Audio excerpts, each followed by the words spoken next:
Previously on Foursquare Sports, Kevin Zosco has proved that one thing is for sure: he is a psychic. I also could see Miami possibly upsetting A&M because I've said it, like me and John have said it, that we both picked Miami to win it all. I have changed my mind, and I think that Indiana's going to win it all, but I wouldn't be surprised if Miami makes a little bit of a run there. Miami and Indiana were the final two, and Indiana won the championship 27-21, the college national championship. Indiana has made some history, and the good kind. We're going to get into that in a little bit, but we also got NFL to get into. We got NCAA basketball. We got a lot to get into. We have only 2 hours to do it. Let's do it.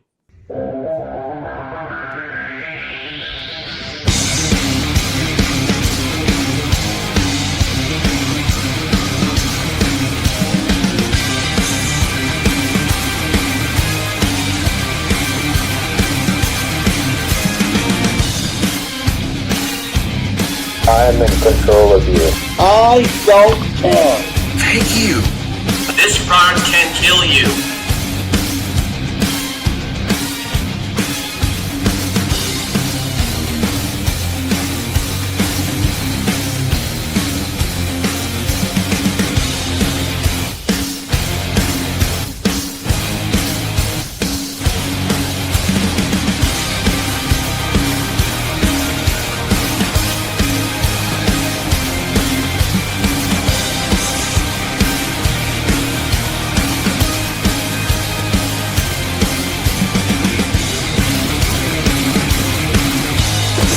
Am I missing something here? Oh, wait, there it is. Guarantee! Ladies and gentlemen, welcome back to episode number 31 of Foursquare Sports. The title is Cause and Effect, and a lot to get into, but I want to take a little temporary moment to say congratulations to Talercio's for becoming the number 1 place to get a cheesesteak in the state of New Jersey. Talercio's, we love you. And it all started because of John. You are the best. First time customers get them free fried raviolis. Free fried raviolis. That's right, free fried raviolis. Oh my god! And by the way, there's at least a challenge where you have to eat this heavy cold cut sandwich, and if you eat this heavy cold cut sandwich in under 30 minutes, you will get a $400 Super Bowl package for free. On them. Nice. Wow, that's crazy. It's unbelievable. I almost went there today to try that. It was like a 2-foot sandwich. I almost went there. I was like, you know what? Let's try this. Oh, goodness. That's too much for me. No, thank you. Now, fun fact, I actually did finish a double large pizza in 9 minutes. So with me, you can do anything. Anyway, I'm Matt Sirianni. Kevin Zosco, Alan Nava, John Walsh. Gentlemen, how are you? Icy. Matt, Alec, John, feeling good. Let's get this show rolling. Got a lot to talk about.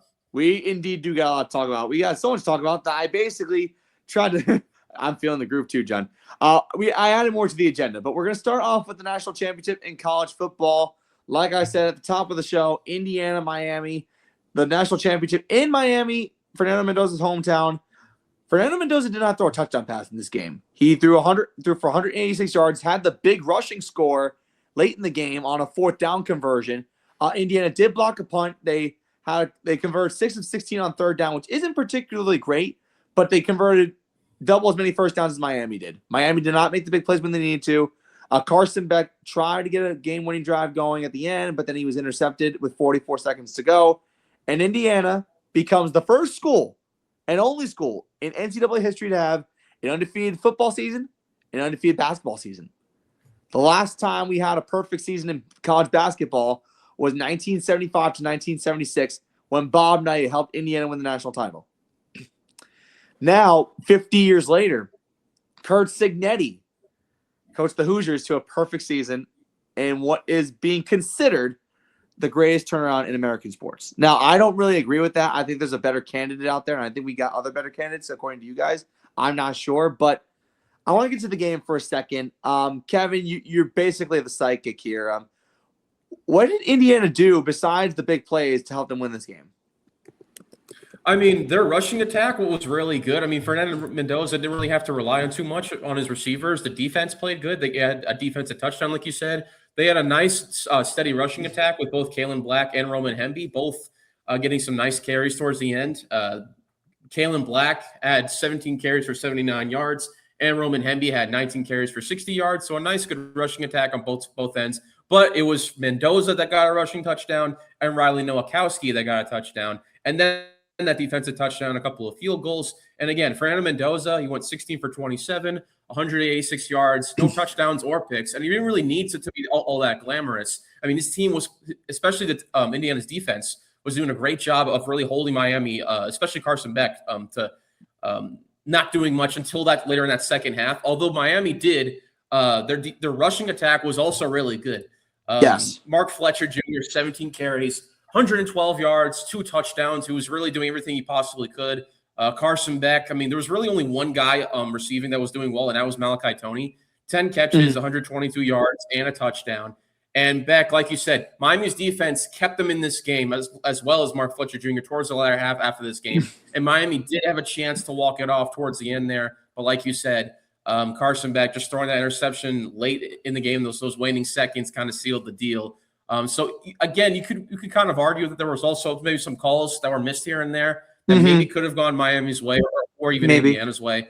But as it stood, like Indiana just wanted it more. This was simply a national championship of who was going to make the final play, who wanted it more, and who was the more aggressive team down the stretch. And in this case, it was Indiana. Even though Miami seems like they were like ready to lose the game, they just simply were like a cockroach, and we're just not about to be stepped on that too easily. They were not going to be slept on. So kudos to Miami for making it that far. I applaud them for even getting there, because we know the whole situation now with like the committee, if they should have brought Notre Dame in, they ended up putting Miami in, and it ended up being a good decision and choice to make.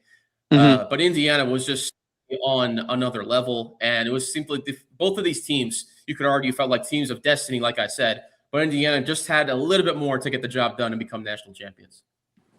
I think you hit the nail right on the head. I think destiny was the main word for both of these teams, because Miami, you didn't know if they were going to be in the field. It was kind of at the 11th hour where the committee basically said, you know what, Miami, you deserve to get in over Notre Dame.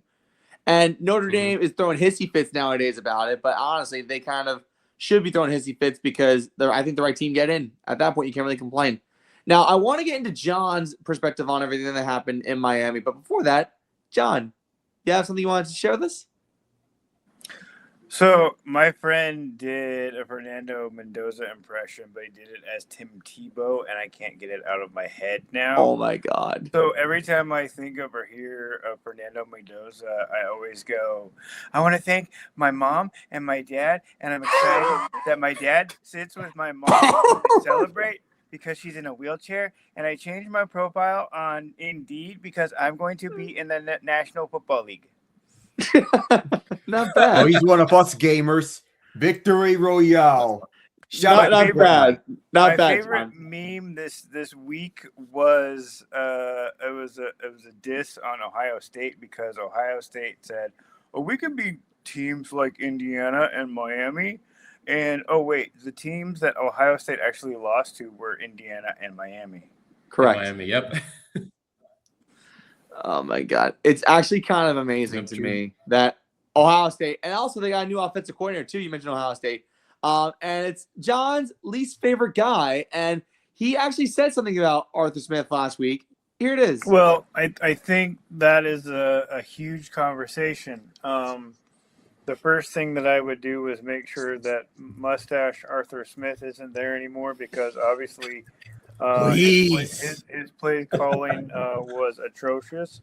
I see he's getting coaching interviews, and I don't understand why. I think some of his schemes are about as old as his 80s porno stash. Very, very fair. The power of Adobe Premiere Pro, ladies and gentlemen. I can find stuff like that. But no, yes, Arthur Smith is now the new offensive coordinator for Ohio State. I don't know how Julian Sainz is going to perform under his offense, because it didn't really work in Pittsburgh with Aaron Rodgers. I can only imagine how it would work in the college setting. Also, there's also some other movement in the college setting. While Fernando Mendoza is going to the NFL and will most likely be the #1 pick by the Vegas Raiders. And by the way, there's a funny thing on Fernando Mendoza's LinkedIn, if you looked at his LinkedIn, he said he switched his profile to looking for work. Well, Yeah. let's say in a couple months' time, he'll change his profile again. Yep. Yeah, for sure. Welcome Not to so Viva fast, Las my friend. Vegas. So anyway, Fernando is going to be going to the NFL. Alberto Mendoza, and this is actually a very interesting development, transferred to Georgia Tech. So he'll be competing for the starting job at Georgia Tech, and will most likely get the starting job at Georgia Tech. And this is interesting because it makes you wonder: was there anything behind the scenes with Curt Cignetti and the Mendoza brothers? Was he playing favorites and allowing Fernando to get the start, and he didn't really look at Alberto as the heir apparent to Indiana? I mean, they did. Now, Indiana does have a starter waiting in the wings, so it's not a big problem for Alberto. But I'm going to come to you. Why did Alberto make the move to Georgia Tech? Well, that I can't explain much because for reasons whatsoever, the transfer portal and all of that. I'm not into college football as much as some of the others are, but he's going to get a lot of competition from the redshirt sophomore Graham Knowles, who comes from Texas powerhouse Southway Carroll. Knowles threw one pass this season, which was a screen against Gardner Webb that Dean Patterson turned into an 84-yard touchdown. Well, Mendoza, however, he can fit seamlessly into this Georgia Tech quarterback room. He's got this confidence from Curt Cignetti, and it's going to be spread around to his teammates. He's not going to make it about himself, and he learned from his own brother, Fernando, and studying and learning from him, and he's going to be hungry to prove himself that he can be a viable starting quarterback. It's an opportunity. And it's also a chance to step out of the shadow of his own brother. I think that's another reason why he wanted to make the move. So, John, what do you make of the transfer from Indiana to Georgia Tech? Well, Georgia Tech, I think, is one of the teams that gets lost in this transfer portal era. We know about Texas Tech. We talked about them last year. The amount of players that Lane Kiffin is getting at LSU is ridiculous. I think he has 3 of the top 5 players that were in the portal this season. Mm-hmm. And then Curt Cignetti is just going to reload and do it all over again next season because of the amount of transfer portal players he's actually getting. So when it comes to the ACC, Georgia Tech definitely gets left out, but you also have to keep in mind that they were the ones that almost got to the championship and almost beat Georgia and almost had a really good season. Yes. And I think if you add Mendoza and bring in some competition, then I think they actually get there this year. They might be one of the final 12, in my opinion.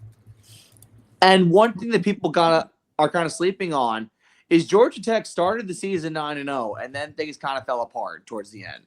It was very unfortunate. They did make a bowl game, but I think that was kind of a missed opportunity for Georgia Tech to get into the 12-team field, win the ACC championship, and maybe make some noise in the playoff. I feel like Miami representing the ACC was good, but I think Georgia Tech was thinking to themselves, that should have been us. And I think if you're the entire ACC, you're thinking that should have been us. Duke, how do you think they're feeling right now? They won the ACC. They didn't even make the playoff. Mm-hmm. So the ACC – go ahead. I don't know how they're feeling because the ACC title might have a bit of an asterisk because tiebreaker rules in the ACC, which I think is stupid. All right. That's true. Yeah, Miami, that was such a weird thing why Duke got in the championship instead of Miami. It was so weird, but Miami's not complaining about that right now. They almost did it. And I will say one thing, as a Giants fan, this actually made me very happy. Seeing the look of disappointment on Michael Irvin's face, because Michael Irvin went to the University of Miami back in the 80s. And also, he's a jerk Dallas Cowboy player who talks trash about, who hypes up people that he supports. And to see Michael Irvin distraught on the sideline, on the Miami sideline, he's not even playing. That's what satisfied me the most. Now, dang, that smug look. Seriously. But I want to get back to something that I brought up before in terms of the greatest turnaround in American sports. I've heard them say that was what Indiana was. And yes, I get it. 2 years ago, they went winless. Nobody went to their games. It was an empty stadium. And now it took a couple of years, and now here they are, national champions, undefeated. I don't want to hear that as the greatest turnaround in American sports. You want to know what is greatest turnaround in American sports, in my opinion?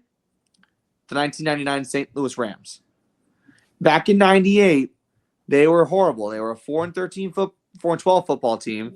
They had Dick Vermeil as their head coach, and then in '99, they revamped their offense. They got Oz Akeem, they got Marshall Faulk, they had Trent Green, who was supposed to be their starter. They revamped their offensive line, and then the first game of preseason, Trent Green goes down. And then this Iowa State boy, I think his name was Kurt Warner, comes in, and Northern Iowa. From Iowa. Okay, thank you. So Kurt Warner comes in. We'll rally around Kurt Warner, and we'll play good football, was the quote by Dick Vermeil. And then the Rams go from 4-12 to 13-3 and become the greatest show on turf, winning that Super Bowl against the Titans. Think of it. In a 1-year span, they did this. That, in my opinion, is the greatest turnaround in American sports. I give Indiana a lot of props and respect, but I think it's the St. Louis Rams. Would any of you disagree? I think there's a couple of even recent ones that I think you could even look towards too, if you want to even call it that. Look at the Pistons. The Pistons this year. Last year, they were one of the worst teams in the NBA, and then they get a new coaching staff in a JP Bickerstaff, and all this. Or actually, 2 years ago, they were one of the worst teams in the NBA under Monty Williams. They were garbage, even though it didn't seem like they were playing too bad. Then they make a head coaching change at JP Bickerstaff. And what do you know? Last year they were a playoff team, and right now they're one of the best teams in NBA. So I think you can look to that. You could also look at this year's New England Patriots. Last year they were not a good team, and this year they're one win away right now from going to this year's Super Bowl. So you can even look at those two as recent ones, but definitely the 1999 St. Louis Rams definitely is on there. John, what would you think? I would really like to see 30 for 30 on this, because you could spend 10 minutes on each of these programs.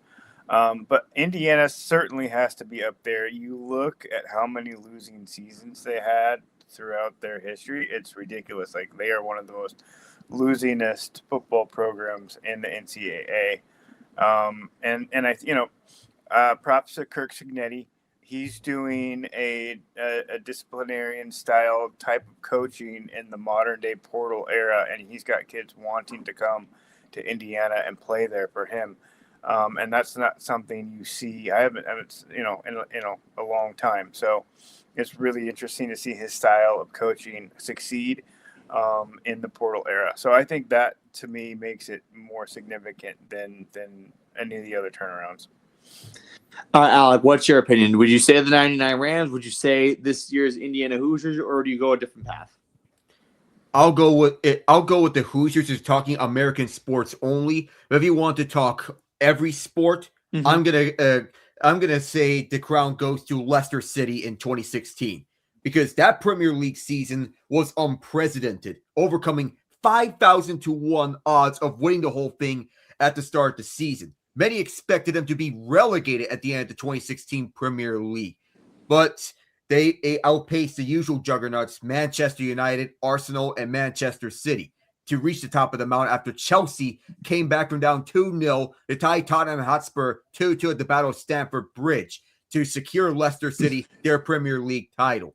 But these days, they're on the second tier, but this still remains one of the most unlikely true stories in the history of all sports. That's fair. I mean, usually soccer programs typically have a Cinderella story to them. And I know the World Cup is around the corner, so I guess that kind of gives you that little energy to say a soccer program. But yes, I like where you're going with this. Yes, John? Any of you guys watch Wrexham? I mean, because that's exactly what's happened to I was them. just thinking the Ryan Reynolds thing. Oh, Ryan Reynolds. I mean, it hasn't been fast, but the way that Ryan Reynolds has injected money into that team, and both the men and the women's, and they're moving up and up and up, and it's fascinating to watch it right in front of the camera. It is, and a celebrity of his caliber putting money into it and promoting it and making it as popular as it is, I think that's honestly a good thing to see. I'm Welsh, so it's kind of like really, yeah. really fun. Oh, I didn't know that. Nice. Yeah, I mean, what he's doing to that community is matters more than the actual football team. But right, having that impact is just tremendous for that area. It is. It absolutely is. All right. We were going to get into some college basketball, but we will do that next week because I want to get into the flare-up that is Major League Baseball, because Major League Baseball has had a couple news stories come around. We've had some acquisitions finally. Last week we saw the tip of the iceberg with Bo Bichette signing, the Kyle Tucker signing, but now you've got a couple more moves that were made. And no, if you saw the news earlier today about Yu Darvish, he hasn't retired yet, but he's going to try and rehab his elbow and see where it goes. If things don't go well with his rehab, then he will retire. But at age 39, you have to wonder he's not going to heal as quickly as he used to be. Age. Big time. Age plays a factor. But for other acquisitions, Cody Bellinger is going to return to the New York Yankees on a 5-year, $162.5 million contract. The Mets signed Freddie Peralta, the two-time All-Star. Sir Anthony Dominguez signs with the Chicago White Sox. Jose Ramirez signs a 7-year, $175 million extension with the Guardians. And then in the Baseball Hall of Fame, Carlos Beltran and Andrew Jones, who are both at the very end of their eligibility with the Hall of Fame ballot, both getting to Cooperstown. Now, for those of you who want to know what the Hall of Fame 2027 candidacy looks like, Buster Posey's in there, as well as Ryan Zimmerman. And then there are guys that Kevin and I like Brett Gardner, who won't get in, and also Todd Frazier, who Jersey represent, but he was a journeyman, and that's not looking too good. But I want to get on the perspective of the free agent signings. The Mets decided to spend finally. Steve Cohen decides to finally put his chips in on Freddie Peralta, and this helps their pitching staff out a lot, because if you looked at the Mets pitching staff before they signed Freddie Peralta, it wasn't a good pitching staff. So this changes everything, Kev. Yeah, I think that the Mets, they definitely were desperate for an ace because I don't think anyone was really going to have enough pieces to go after a guy like Tariq Skubal. I think the Tigers are just going to keep him and roll him for another year, and then we'll see what happens next year when he comes a free agent. But in the Mets case, there were links to them and Framber Valdez, of course. Yeah. They weren't really linked to Freddie Peralta until like the very end, whenever he did sign. But I think this is a great signing by the Mets, and they really only had to give up 2 high-end prospects for him. I know that both of them were very coveted. It was Brandon Sproat and Jet Williams, and obviously the Brewers saw something in them that they could utilize. And the trades that they have done recently have worked out for them, a la like the Yankees trading away Caleb Durbin for Devin Williams. Caleb Durbin is a nice piece for the Brewers and contributing. With the Mets, Freddie Peralta gives them a true ace. And now with the acquisitions that they got for Bo Bichette, Jorge Polanco, who am I missing? Luis Robert Jr.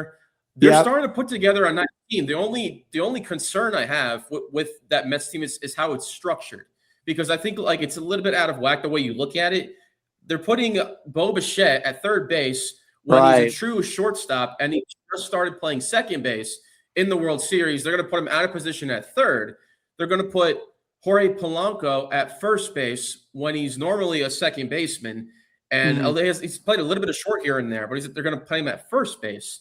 They're playing Marcus Semien, who was at second base when he's a natural second baseman. And they're playing Luis Robert Jr. at center field. And Soto's going to be in right field. And one of their high-end prospects, Carson Benji, is going to be in left field. And Brett Beatty, we'll see where he fits. I saw that he was going to be like DH. I'm not sure how that's going to work out, because I feel like Beatty should be a guy that they trade to get a left fielder. And so far they haven't done that. So that's a big hole for them still. So it's a little bit different with the structure with the Mets, but we'll see if it pays off or not. The big thing is that they actually have an identity when it comes to their starting rotation. And Freddie Peralta is just at the forefront of that. So it's a good signing by the Mets. 100%. And I think putting a lot of players out of position usually doesn't work out too well. Now, if you remember, Kev, Jazz Chisholm Jr. was playing third base for a hot minute, and he had some flashes at third base, but it was pretty clear he couldn't play a whole 162 game season at third base. He had to play, in the infield on the right side where he truly belongs. That's where he truly belongs. And putting him on the left side at third, he wasn't comfortable. You could tell on some of the plays he makes. Oh yeah, and if you remember when we first traded for him, they started him out in center field before he put him at third base. Yeah, and then he played third base for a while, and it was good at first. And then the beginning of this season when he was playing third, like his arm just wasn't there. Like the strength of his arm just wasn't there for third base. So they put him back at second, where he was this natural position, and then switched DJ LeMahieu from second to third, and then they cut DJ LeMahieu use. And now Jazz is better equipped for second base. And to get back to the Yankee side of things really quick, bringing Cody Bellinger back is huge because now you don't have the need to rush up Spencer Jones. I think that now you basically have the same team from last year. The only thing I will say is the Yankees are going to get a full season of the guys they acquired last year. So they're going to get a full year of David Bednar. They're going to get a full year of Ryan McMahon, who has a terrible bat, but his defense is good. I think the main thing is, can we get a full productive season out of these guys? And I would like Ryan McMahon's batting mechanics to get a lot better. His bat is terrible. And I love David Bednar as our closer. I think losing Luke Weaver and losing, Clay Holmes the way we have and Devin Williams, it sucks. Our bullpen's going to be a little bit light. But we did get Ryan Weathers, which is going to help the rotation and the pitching staff. I would like Garrett Cole back. Like when I say we need him back, we need him back. Yeah. And I agree, Matt. Like getting Cody Bellinger back is definitely huge because not only does it set our outfield with left, center, and right field with being Bellinger, Grisham, and Judge, it also gives them a lot of flexibility because keep in mind, Cody Bellinger can play anywhere in the outfield and he can play first base if you need to. And the one thing I will say is that it also gives the Yankees a lot of options of what they want to do. So if they want to have Cody Bellinger play in left field, it also has there's a lot of question marks as to how they're going to approach Jason Dominguez because there's not really a spot that you can really play him because you already have they're not going to play him over Bellinger. They're not going to play him over Grisham, and they're certainly not going to play him over Judge.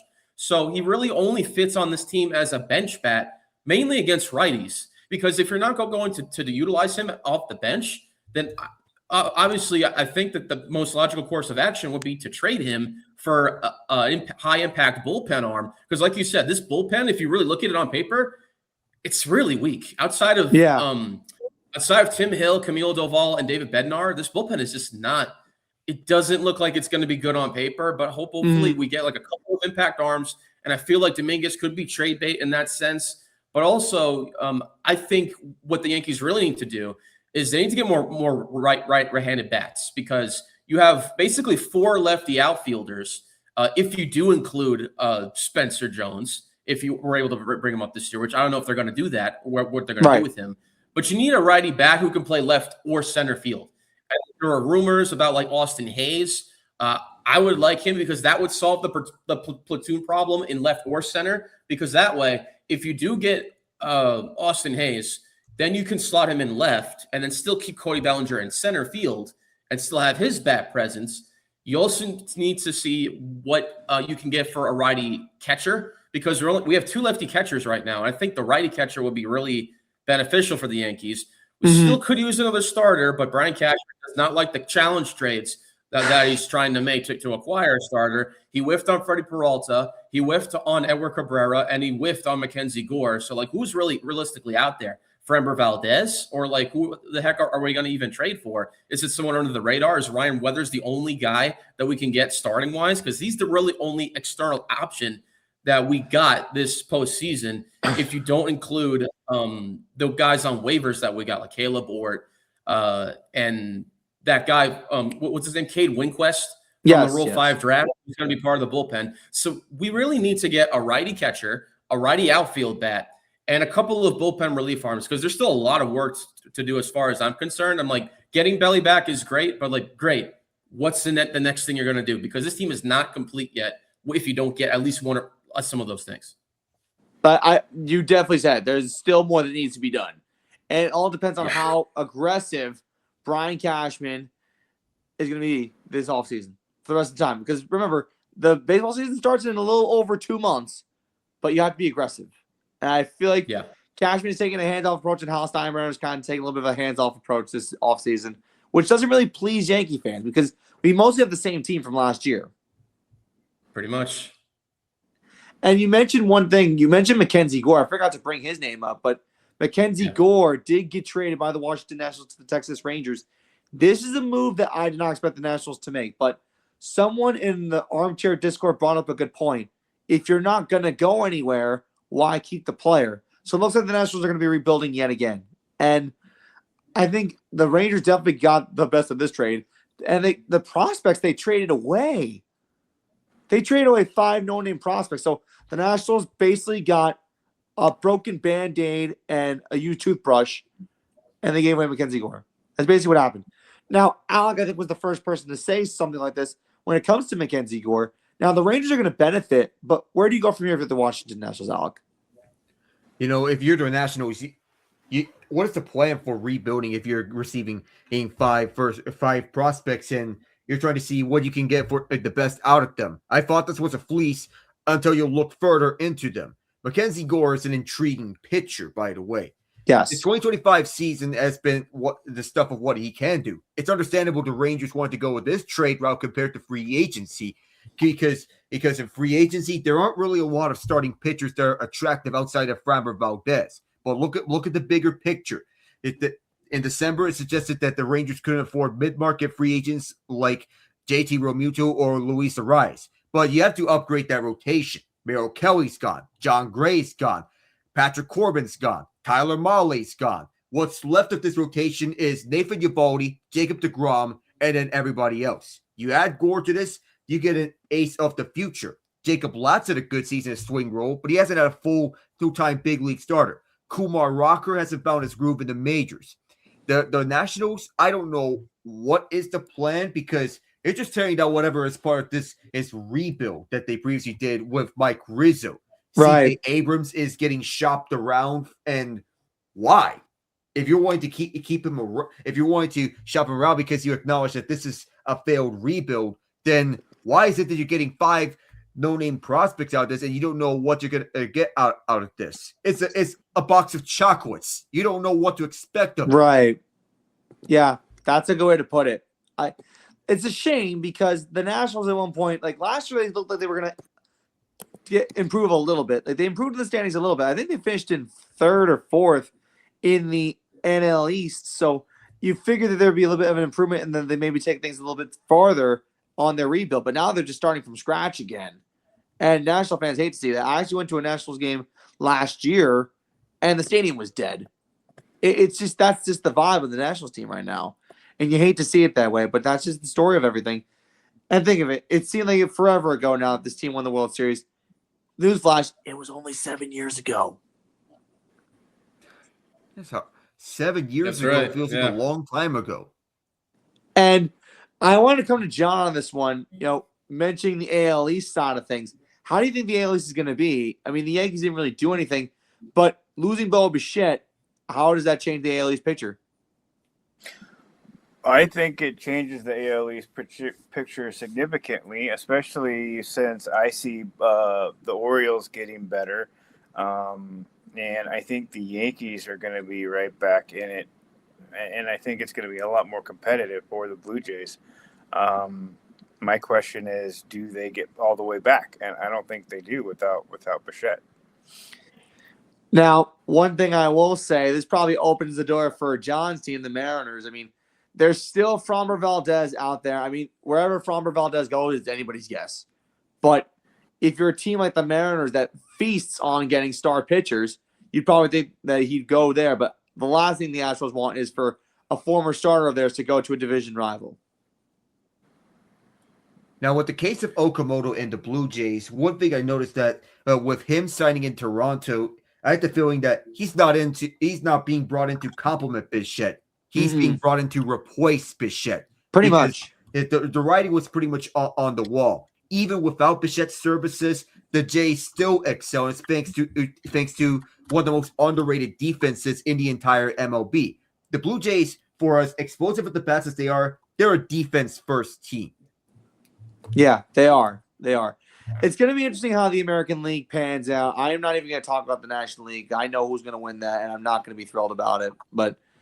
And I can't wait till we get to December, because then that's when the CBA negotiations start. And that's when you really put your money where your mouth is. And I think Kevin mentioned that I think the Mariners did get Cooper Criswell, I believe. Is that right, Kev? Yeah. So I was thinking when you said like the Mariners feast on getting quality pitchers, and they got Cooper Criswell, who's a nice addition. So, but I could see them possibly getting Framber Valdez. If they decide to pay him what he wants, or I don't know if the Astros can get him back. I think that the Astros probably retain him if you ask me. But Framber Valdez, it's very interesting why he's not getting picked up. I don't know if it's like the teams don't like his attitude because of like what happened last year in that one Yankees game where he crossed his catcher up on purpose and then hit him. So I don't know if that has anything to do with it, but I think wherever Valdez goes, I think a team is going to have a nice starting pitcher to have in their rotation. He's going to benefit whoever he goes to, that's for sure. All right. Now we've gotten into baseball. We've gotten into college football. Now we're going to get into the way the land works and our favorite topic for at least the next couple of weeks, the NFL. We're going to get into the offseason aspect of the NFL because there's two parts of the NFL right now, the offseason and the playoffs. The offseason was crazy. Now, before we actually get into the actual moves, I want to get a quick word in on John Harbaugh's introduction press conference that he had on Tuesday with the New York Giants. He seems determined to turn this thing around. The words he was saying, the determination of, I'm going to bring a champion to New York.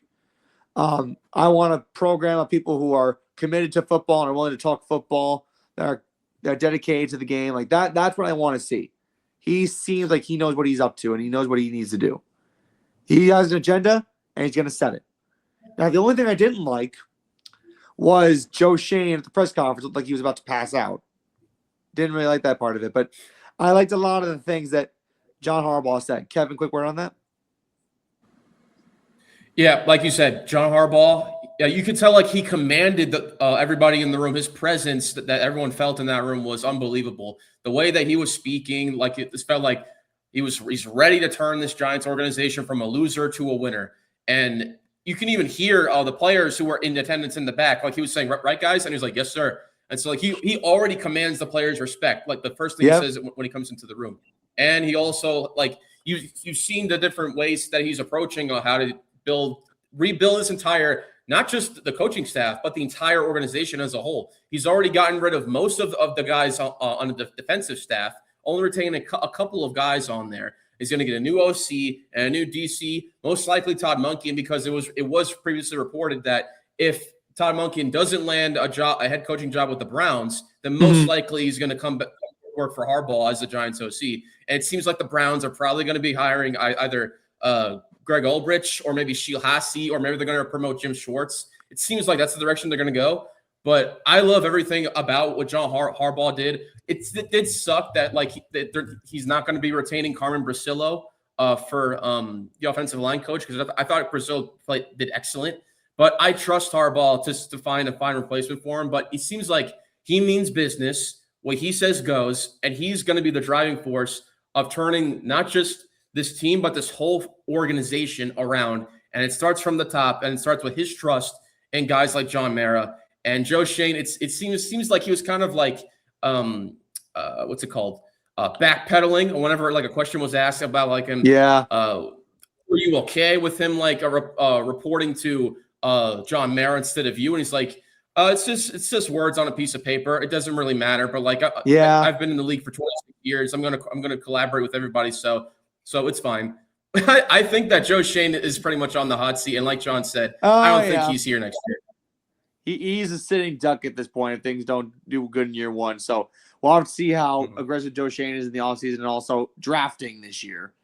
That should be, I think, a really interesting test for Joe Shane with the new head coach watching him that's probably got more control than he does. So that's going to be interesting to watch. Now, I want to get into the Browns aspect of things. They haven't hired a head coach yet, but John shared something in the Armchair Discord earlier that really irked me. So the Cleveland Browns and the way they're going about hiring a new head coach, they're having essays that need to be written. These candidates are taking personality tests. John, what else am I missing? What else is going on besides those two things? Oh, it's just very antiquated. It reminds me of like a very corporate commercial interview process, where you walk into a room and you have your resume and they ask you questions and they talk about schemes. But no, there's much more than that. Like this is a 2-day interview process. They have homework for you on both days. They want you to write an essay of, it reminds me of if General Luck was interviewing and writing his dear mother letters to the general manager, CEO of the Browns, like, dearest mother, I would like to be the coach of the NFL Browns because I won the war.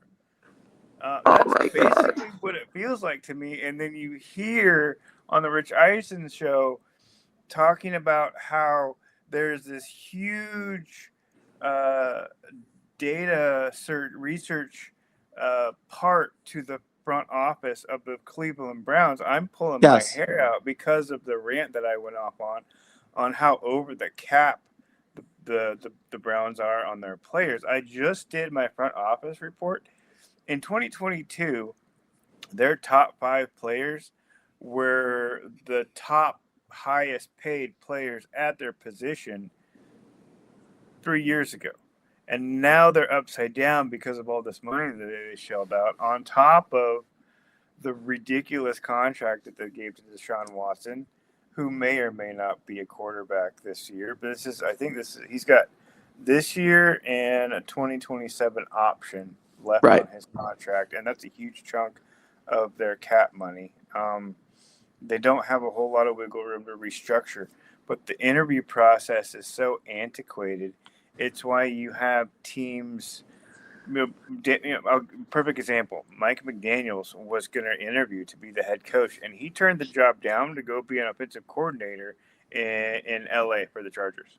Right. So you have your premier lineup of potential coaching recruits are saying, no, thank you.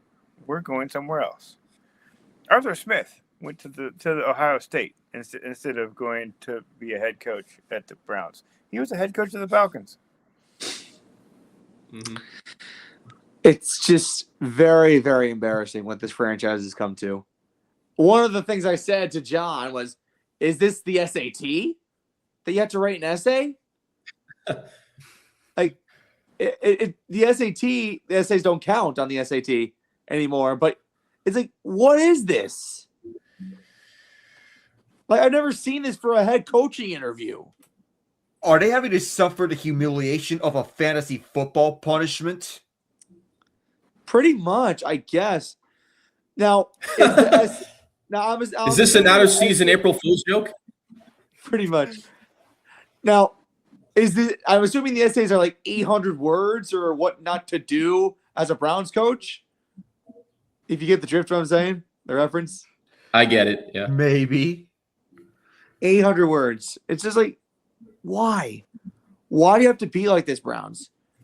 It's like, look at the way the Titans operate. Yeah, the Titans suck, but at least they have a better interview process than you do. The Pittsburgh Steelers, they have a better interview process than you do. Like, the other 9 franchises that are looking for a head coach, do it in a great and professional manner. You are doing stuff that can be done in a kindergarten class or in college. Well, look, your team is a good example. The most complicated thing about hiring for the Giants was, the reporting tree, like who reports to whom. There's so many people involved in the Mara ownership group that it's like, the hardest part of that contract was wording how and who to report to as a head coach. The Browns don't even have that. Just shameful. Just so shameful. All right. We want to get into the teams that have already hired a head coach. We have 4 hires or 3 hires. We're going to start off with Jeff Hafley, the Packers defensive coordinator, being named head coach of the Miami Dolphins. We have Kevin Stefanski being named the head coach of the Atlanta Falcons. We have Robert Saleh being named the head coach of the Tennessee Titans. Shocking that Matt Nagy did not get that job. John will probably give us a little sentiment on that in a little bit. And then most recently, as far as 1:30 today, The Pittsburgh Steelers announced that their next head coach is going to be Mike McCarthy. At least it's not Nagy. Yay. And at least we're not the Browns. It's not saying much. It's not saying much, but it's funny. Alec is commenting. I got to get your thoughts on this. And one of the things you said was you couldn't wait for Chris Shula. Expand on that. All right. So the reason why I said about we couldn't wait for Chris Shula is that for some reason, the Steelers decided to forego second interview processes with Shula and Nate Shieldhouse and decided to hire McCarthy as the head coach. Well, I said at least it's not Nagy, but why? This used to be a team full of organizational stability. But let's face it, the Steeler way died when Dan Rooney died. Yes, McCarthy's the first offensive-minded head coach that we've hired, yet the other coaches we hired were young defensive coordinators in their 30s. This was perfect for Shula. He and Nate Shieldhouse were right there for a second round of interviews. You could wait to hire Shula at the end of his Rams time and then hire Shieldhouse as the offensive coordinator of Arthur Smith going to Ohio State. We don't even know if Aaron Rodgers is coming back at 42 years old. There may still be a chance, but this is the definition of a stopgap hire. Yes, there's familiarity between McCarthy and Rodgers. You know who else McCarthy has familiarity with? Omar Khan, our general manager, and Andy Weidel, our assistant general manager, because all three of them were with the Saints in the year Y2K when Aaron Brooks was the team's QB. McCarthy was the offensive coordinator of that team. Khan and Weidel were on front office roles. Khan was on a lesser role at that point. But and even though the Saints team went 10-6, the point here is simple. Art Rooney II lives in his fears. You know the old Tomlinism of not living in your fears? This is the definition of Rooney. He lives in his fears. The problem isn't McCarthy. He's not the worst coach that you could select from. But for a team that's in dire need of a modernization and a revamping, this is the wrong move to make. You could have given the teams to either one of Brian Flores or Anthony Weaver, and I'd be perfectly happy with it. Now look at the Ravens by contrast. They at least were able to adapt to modern times, and they hired Jesse Minter, one of the brightest defensive minds in football. We decided to drive instead. The other elite teams decided to, while they're driving Lamborghinis, we're driving a 1950s Dodge Coronet. They're a fresh face to build our new identity around. We instead chose to be a dinosaur. It's Jurassic Park, baby. Jurassic Park. Come on, man. This isn't 2010, Omar and Artie. Those times are gone. Accept it. This roster isn't built to go to the Super Bowl, let alone win a playoff game. What are we doing here? You did mention Jesse Minter. I forgot to mention him when I was going over the head coaching hires. But now we have 4 teams left there looking for a job. The Browns, who are incompetent. The Cardinals. And then we also have the Raiders. And then we also have one other team. The Bills. Oh, Bills, yeah. Bills. Wait till we get into that fiasco. But anyway, I want to get to John really quick. One of the things you mentioned was that the Titans looked like they were going to hire Matt Nagy, and they didn't. Why do you think the Titans turned away from him? Well, I think it was because of as far as I can tell, he fell off in Kansas City this past season. He did. And the play calling, they put every year Kansas City puts talent on the field, and then they get really hurt at wide receiver. And this was the first year that I saw Mahomes actually get hurt in a serious way, and that was a big deal. I think it's going to be really interesting to see what Kansas City does to try to protect him, who they bring in to play quarterback till he can actually throw the football, and whether or not he's going to be as mobile of a QB as he has been.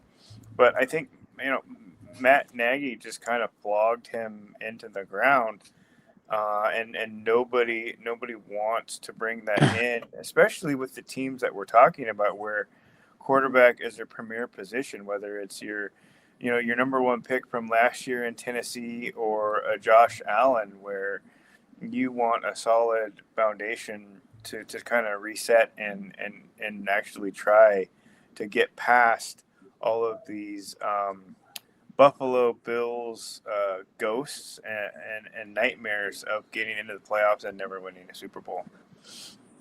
And one thing that was also mentioned was that, well, this wasn't mentioned, but Eric Bieniemy was brought back into Kansas City. He's back as offensive coordinator. I don't know where Matt Nagy is, if he's still going to be on the staff in some way, shape, or form, but Eric Bieniemy's back on the roster, is back on the coaching staff, which is kind of big.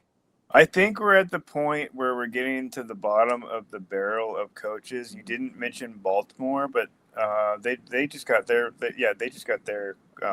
Jesse Minter, yeah. coach. Yeah. I know, as far as I'm concerned, Anthony Weaver is probably the best here that's left as far as head coach recruits goes. And it'll be really, really interesting to see, because I think a couple of these teams are waiting for the playoffs to be over. I know one of them is probably going to be going after my offensive coordinator, and one's going to be going after the other Kubiak on the Rams side of things. So Right. a lot of these positions aren't going to be filled until after February 8th, which is a long way to go into the off-season process, when you're only, a month and a half away from the draft at that point. So, firing up a head coach right now is a smart thing to do. I think McCarthy is a safe pick for Pittsburgh. I think it guarantees Rodgers comes back, and then you have a lot of brain power in the room in Pittsburgh, in front of the cameras, drafting a solid lineup that will put Pittsburgh back on track for being better than an 8-9 or a 9-8 team the way they have been. Yeah.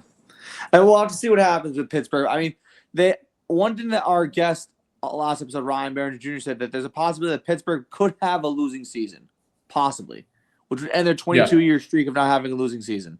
I'd be happy with it, though, if we're being honest. Yeah, I feel like one thing that the Steelers don't have is stability with their quarterback position and stability with the roster. I feel like a losing season would give them a sense of urgency to actually wake up and realize that we need to construct our roster better. And right now, Pittsburgh doesn't have that. Which we need. Big time. Okay, now we're going to start off with the playoff games, but there's one in particular that I need to get into because this will fire up one of our hosts. We're going to get into the Bills and Broncos first. It was a 33-30 game that ended in overtime. The Bills lost thanks to 4 Josh Allen turnovers. The refs also screwed the Bills. There was a completion in overtime that was ruled an interception. And the Broncos played clean. They were only penalized one time. And then there was a play, like literally right towards the end of overtime, where Bonix tried to center the ball. It was a Sean Payton play call, and then he ended up getting clobbered and breaking his ankle. So that play didn't work out. But then back-to-back pass interference penalties, one that shouldn't have been called, cost the Buffalo Bills their season. And it was immediately after this game that Terry Pagula, the Bills owner, fired Sean McDermott after 9 years. And the presser that came after the firing, the dismissal of Sean McDermott, was terrible. You could have ended it by saying one thing. We reached the proverbial playoff wall. But what do? You call out Sean McDermott for being a bad leader. You mentioned Josh Allen crying at the press conference. You mentioned how Keon Coleman has been a bust, and he kind of has, not going to lie. And then you also mentioned how the team has not been led properly and the failures and the shortcomings the last few years in the playoffs. But I think the main thing that maybe got Sean McDermott fired was this. You didn't have Mahomes in your way. You didn't have Lamar in your way. You didn't have Joe Burrow in your way in this playoffs, and you get eliminated in the divisional round. And our old friend Jake Cardinelli said this was probably going to happen, and he was right. But Terry Pagula was just so unprofessional handling this whole thing. And I know Alec said in our little chat that he had something that he wanted to say about all this fiasco in Buffalo. Alec, go ahead. I've been preparing this for weeks. I've been preparing for this exact moment because if anyone has watched the Bills play this season, you could have seen with your very eyes, you're looking at a team that screamed, we're exiting before the Super Bowl. This team doesn't have what it takes. There are a lot of glaring weaknesses revolving around them. They like to play with fire. When it works and then some, but when it doesn't, they get burnt to a crisp by their own fire. Guess what happened? They got burnt by their own fire that they made, and the Broncos defense made sure of that. there's only one team who won a playoff game on the road with having a turnover differential of -3 or worse. Just one out of 86 teams. Buffalo almost was the second one, but here's Jaquan McMillan to wrestle away the ball from Brandon Cooks at the last possible moment. Oh, you don't want to hear it, Bills fans? That's an interception. Watch the video frame by frame, and you'll see that Cooks did not survive the ground and never had full control of the ball. There used to be a time when the vast majority of us felt bad for Bills fans. But here's the facts. Josh Allen has a 2-6 record in the playoffs in the divisional round moving forward. The only 2 wins were against the Baltimore Ravens. And one of those wins was on a drop Mark Andrews 2-point pass. This was a team that lives by Josh Allen to pull off magic tricks. They live by them. They die by them. They live by James Cook. They die by James Cook. And Allen was both the reason the Bills were alive in this game and the reason why they lost. They never punted at all. But here's the breakdown to drives. 3 touchdowns, 3 field goals, 2 fumbles, 2 interceptions, and the worst lateral that you could have possibly ever seen since the lunatic lateral at Las Vegas. When you go 10 for 15 on 3rd down, converting on your only 4th down attempt, going 3 of 5 in the red zone, have 449 yards of offense and 28 first downs, you're supposed to beat your opponent, not commit 5 turnovers against them. The Broncos capitalized with 16 points. Yes, pass defense has been a strength, but the run defense has been a liability all year long. It's not even R.J. Harvey causing the Bills to get gashed along plays. It's been the pass defense and it's giving up long bombs with Bo Nix and being notoriously undisciplined on that final drive. Yes, that Taron Johnson PI is questionable, but Joey Bosa blatantly hitting Bo Nix half a second late makes that point irrelevant. Tre'Davious White, that was clear pass interference. James Cook had himself a solid game, and he's not blameless because he had the ball punted out from Alex Singleton. And I mentioned that interception. Of course, Sean McDermott wasn't the main issue, but he was an issue. 2 things are true. He was the best coach the Bills have had since Marv Levy. He was also holding back the team from a Super Bowl. Even though many thought he was safe, I thought he was coaching on borrowed time. I knew that if the Bills didn't deliver, he's gone. Guess what happened? He's gone. Yes, the Bills suffered injuries, but that doesn't explain everything. The Broncos won when they lost Pat Bryant and Troy Franklin for the game. The Bills lacked a consistent pass rush. Greg Russo is good, not great. Bosa, meh. Ed Oliver injured all year long and was on a snap count in this game to manage this injury. Buffalo doesn't have a true wide receiver number 1. And I'm convinced that the split between them and Stephon Diggs was regrettable for both parties. Diggs never made sense with the Texans, and now the Bills are in a limbo at wide receiver ever since. Khalil Shakir being the best receiving option doesn't even say much. And Diggs' replacement, Keon Coleman, had just 1 game where he had more than 50 receiving yards. The first game of the season against Baltimore. He got healthy scratch for being late to team meetings. They have TikTok dance clips emerging. And then the Cam Newton quip where he went viral on this podcast where he urged Keon, I bet you better start doing your job. He hates that quip, by the way. And it's just 2 years, but he's on pace to be one of the most infamous busts in recent memory. Yeah. So what do Brandon Beane and Terry Pagola do? Hurl him under 10,000 buses. No, it wasn't Pagola who pushed the draft. It was the coaches who pushed for him. It's not a talent issue that's keeping him from performing. Our coaches have decided to motivate Cookie Boy. It's the maturity stuff that got in the way, and you can lose confidence in teammates and coaches. This is how a young player loses his confidence. An already bad standing in the organization with him being late to team meetings and showing low effort has gotten worse with this disaster of a press conference. This is what gets young players to request a trade. And if he wants out, I don't blame him. What's that? You hit a playoff all McDermott? This is grounds for firing him along with the results of 1 game? Ignore the fact that the defense has gotten worse over time and where the team has gotten penalty happy for the season. It's obviously this game and the 13 seconds game and some other playoffs past. What about those failed motivation speeches? And look at this way. If anyone wants to know how bad of an owner Pagola is, just look at the Bills before McDermott arrived and the Sabres before this season.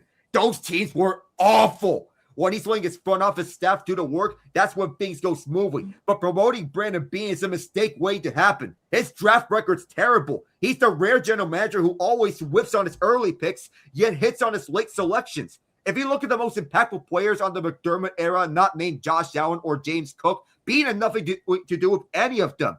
Deion Dawkins, Matt Milano, Tre'Davious White, Micah Hyde, and Jordan Poyer were either signed or drafted by McDermott and previous GM Doug Whaley. Whaley was hired the day after the 2017 draft and was merely a puppet for the incoming McDermott. And when McDermott was fired, it's gotten so bad in Buffalo that I don't even trust Beane and Pegola to leak this coaching search. It's what incompetent front offices cause. Mistrust inside an organization. It's like deja vu all over again to the mid-2010s Green Bay Packers, wasting the prime of your elite quarterback. And there's going to be a time which Josh Allen suffers a long-term injury. And if it's reckless style of play, it's not if, but when that happens. And by that point, the Bills are going to fall into an endless abyss that nobody's going to save them from. You know what also cements the end of any and every quarterback comparison between Josh Allen, Lamar Jackson, or Joe Burrow to Patrick Mahomes. It's cemented at this point. Now, I'm going to sound like a contradictarian, but Mahomes and Tom Brady were able to win multiple Super Bowls with wide receiver cores consisting of no Pro Bowlers, and that includes Julian Edelman for that fact. It's flawed because those two had Pro Bowl tight ends and Allen didn't. Dalton Kincaid only got into this year's Pro Bowl as a replacement because of injuries to Brock Bowers and Travis Kelce, who, while washed, still had a better year than Kincaid this season. Mahomes has 5 turnovers for 16 career AFC playoff games, while Allen had 4 in this game alone. If you want overtime comparisons, Mahomes is 9-2 in his record in overtime games, regular season and postseason. He has more wins in overtime than Josh Allen and the Bills had points in this current era. How many, you ask? 3. 3 points in overtime in Allen's career. Mike, this is officially a wasted era. We're hoping that the QB rivalry could be the closest there is to Brady versus Peyton Manning, and ended up being the closest there is to Tom Brady and Big Ben. But at least Big Ben delivered in a year in which the playoffs were missing Tom Brady. Josh Allen and the Bills, on the other hand, floundered. And that the window was right there. The Super Bowl's best chance for the Bills was when this division was a cakewalk, and they played second fiddle to the Chiefs every time.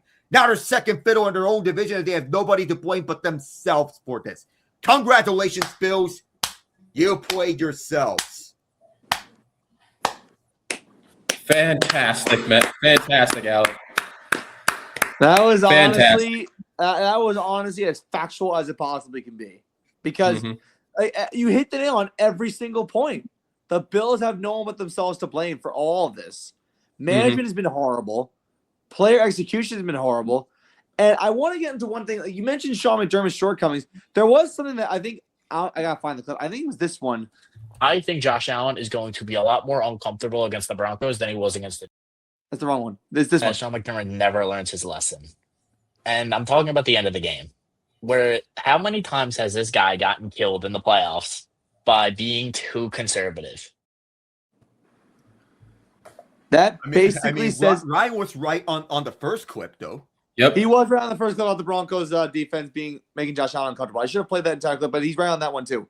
But that, yes, Sean McDermott in big game situations, in overtime or late in games, just is conservative. He hasn't played to win. Like the 13-second game is the perfect example. Defensive scheming, For a defensive coach, the scheming was terrible. Who plays prevent defense with 13 seconds and the Chiefs have all 3 timeouts? Not good. Not That was good. terrible. Yeah. It's a shame because you want Sean McDermott to excel, and actually he's in consideration for the Giants defensive coordinator position. Now I don't even know if I trust him anymore. And I don't even think John Harbaugh trusts him. I didn't know that. I don't want him. There were rumblings of him wanting to be defensive coordinator for the Giants. I think now I don't even trust him after everything Alex said. No thanks. All right. We got 3 other playoff games that we got to go over, and we also have to get into John's Fresh Find or Fry this week because he is on the rotation this week. And I wonder what John can cook up. John's cooked up some pretty good Fresh Find or Fries in the past. But before we do that, we got to get into our sponsor, DAS Technology Consulting. DAS Technology Consulting is there for you for all your IT infrastructure needs and OEM third-party maintenance services and solutions. If you want to know more, here is Darren Sirianni. Take a listen.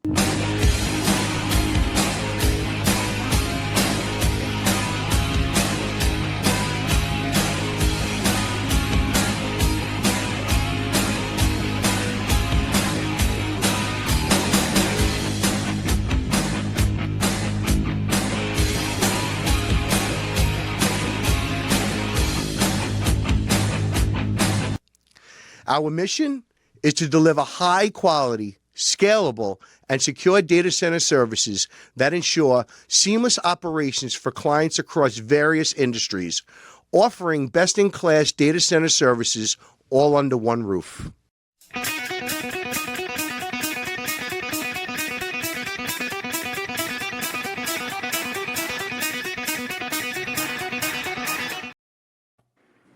Thank you, DA Technology Consulting, for everything that you do. And also, I want to give a shout out to DA Technology Consulting because they do have another company in the works called Alpervia, which is also a data center type company. They're working on that right now. I'm doing some partial work for my dad, Darren Sirianni, who's the chief sales officer, helping that get that company off the ground. So, Darren Sirianni, aka my dad, congratulations on getting this company off the ground. Yep. I probably shouldn't have said that he's my dad, but it's fine. Anyway, welcome to hour number 2 of Foursquare Sports Man, Sirianni, Kevin Sullis, the fired up Alec Nava, and John Walsh here. We got 3 other playoff games that we got to get into, and John is fresh founder Friday this week. Alec, have you cooled off a little bit? Yeah. You have been on a roll this show. You have been on a roll. I mean, Then again, Saquon Barkley is more than just Saquon Barkley. He's Stay Calm Barkley. That's a good one. Okay. That's a good one. Okay. Now we got to get back into the NFL. We got 3 more playoff games we got to go over. We're going to start off with a game. We're going to go back to the NFL with a game that actually put me to sleep. It's rare for me to say this, that a game actually puts me to sleep. But John knows what I'm referring to the Seahawks and 49ers. Rashid Shaheed started the game off with a kickoff return for a touchdown on the opening kickoff, and then the Seahawks just dominated from there. Zach Charbonnet did get hurt later in the game, and he did have to leave, but the Seahawks did call up their third string running back to split with Zach Charbonnet. Is that with Kenneth Walker? Is that correct, John? Say that again. They called up their third string running back to split with Kenneth Walker. Is that correct? Well, so they brought up who did they bring up? Halani, right? Isn't it Halani? George Polani or something? Polani was on IR, but he was their third string. And then they also activated Cam Akers off the practice squad. So that's something that a lot of people don't know. Elijah Arroyo as well. Elijah Arroyo is their rookie tight end that they drafted in April. He was on IR. I think it'll be really interesting to see now that they have a full complement of tight ends, what they do against the Rams. You might see a lot more 13-on-13 personnel when it comes to both offenses. Right.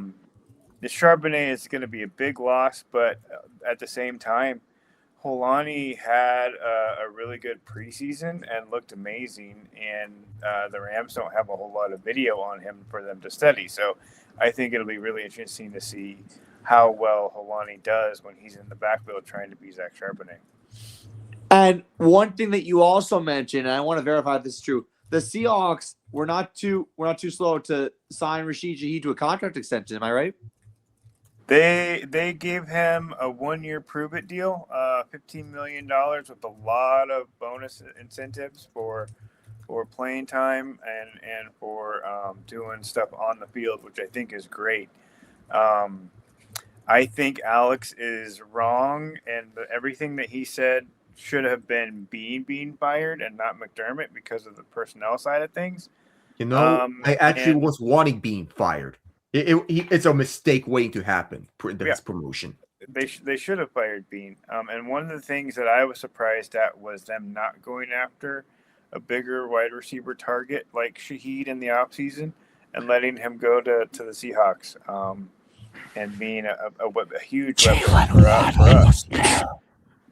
Anyway, so he got a 1-year deal, $15 million, and they'll probably give him more money next year when they get around to it. But I think what's interesting is the Seahawks are drafting players that can walk off of the red carpet in Pittsburgh or Green Bay and onto the field that season, which means their rosters are getting cheaper. So I think they're going to be. They have a lot of cap room, but most of that cap room is going to be dumped right back into extending players that they currently have on their roster and not really doing anything in free agency. So, right. Well, I will say this: Rashid Shaheed has been explosive since he came to Seattle, and he's been a definite big playmaker, especially in the return game. I remember that Seahawks game on Thursday Night Football against the Rams. He had a critical punt return for a touchdown. So he's making it happen on special teams, but he can also make it happen in every facet on offense. So I guess a prove-it deal is absolutely worth it. Rashid Shaheed is probably one of the most unsung heroes for the Saints and for the Seahawks so far in the last couple of years in the NFL. So it's good that Rashid Shaheed is getting some respect. Ayuk, where he can do a lot of things behind the ball too. Yeah, exactly. 100%. Minus the speeding. Minus the speeding.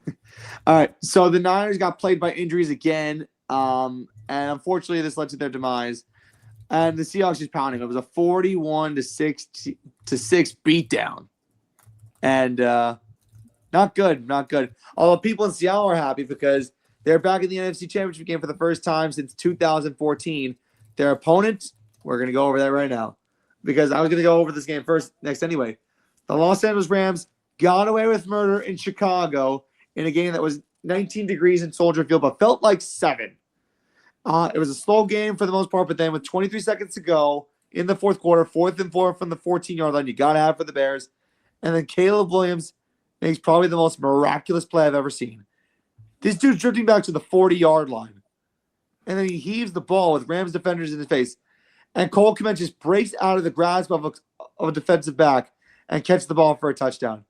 My first reaction was, holy boop, because I couldn't believe I'd never seen a play like that. Really, I never have. And I think it just shows you the miracle man that Caleb Williams has been all season long. So they don't go for the 2-point conversion to try and win it there. They settle for overtime. And in overtime, Rams didn't score on their first possession. The Bears had a chance to make a push, but then Caleb Williams, you live by the gunslinger, you die by the gunslinger, throws an interception that led to a Rams second possession, and they got into field goal range. And by the way, Kevin is also a psychic in another thing, predicting margins correctly, because he said Rams by 3, and so did Alex said Rams by 3 in the divisional round. So we'll go over our playoff bracket challenge in a second, but I want to get into that play for a second. Caleb Williams is going to be something special in the years to come with Ben Johnson, because if this guy could do the things that he's done in the regular season and even in the playoffs, I think it just says it's on things to come. Now, what irked me a little bit about Caleb Williams was that he came this close to breaking the 4,000-yard passing mark in the regular season. He fell short by 58 yards. And he pulls off that in the postseason. That's magic. Those 2 playoff games against the Packers and Rams were magic. Now, it's a shame the Bears didn't pull it off. I know Bears fans were not happy about the outcome of the result, but long term, the Bears fans got to be happy. Kevin, what was your thoughts? Unbelievable. It's like you said, all he can do is like laugh because of like how incredible that Caleb Williams and just this whole Bears team in general. Like first year under head coach Ben Johnson, right? And he's made Caleb Williams look like a top 5 quarterback in the league this year, because this Bears team as a whole was just like a very fun team to watch. And they were pulling miracles out of a hat, and Caleb Williams is part of that reason why. And like you said, that 4th and 7 pass, I don't know how he found Cole Kmet in the back left corner of the end zone. I don't know how he found him. He was dead to rights. 2 Rams defenders coming straight at him. He had to run backwards, going the wrong way, sent up a prayer, and it was answered by Cole Kmet. I couldn't believe it.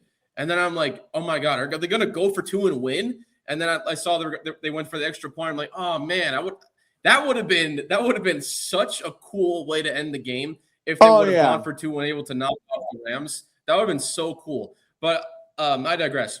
Caleb Williams, he even threw 3 interceptions in this game, and he still looked pretty good. His defense kept them in the game, and that final interception, toward that overtime when they had a chance to win, was the final nail in the coffin for them. But I think you're right. If you're a Bears fan, you've got to be happy long term with where this team is going, because if this is the first year under head coach Ben Johnson, if you're a Bears fan, you can't wait to see what the next few years are going to be with this team. And with Caleb Williams, I think fully developing as the quarterback that I think people expected him to be, as when he was the Heisman winner from USC. Now you're starting to see the potential of what he can do and what he will do, hopefully, in the future under Ben Johnson, who I think has provided a great change of culture, a winning culture now, to a Bears team that has been garbage for years, something that I hope that John Harbaugh can bring to the Giants the same way guys like Ben Johnson, Liam Cohen, and even Mike Vrabel to an extent, the way they have been doing it. So it's awesome that the Bears have done this, but unfortunately they couldn't get it done in the end.